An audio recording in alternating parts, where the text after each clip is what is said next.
السلام عليكم.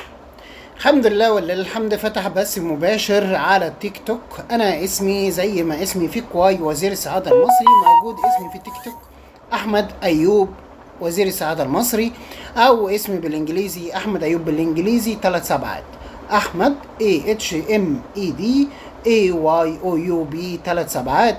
ده في التيك توك. هدخل بث مباشر، معلومات هتفيدكم. كمان هعمل فيديوهات اغاني، هتلاقوا اغاني مختلفة عن الراب وغيره وغيره والفرق المصرية. يعني من الاخر بس مباشر هيروقك وفي نفس الوقت يديك معلومات تستفيد بيها. هو ده انا على الفيسبوك مثلا احمد ايوب استشاري نفسي، او بالانجليزي احمد احمد ايوب بالانجليزي. البوستات مقسمة لاتنين: بوستات وفيديوهات كوميدي، وبوستات وفيديوهات توعية. انا جوكر، عشان كده في حد هداني زمان جوكر التاني.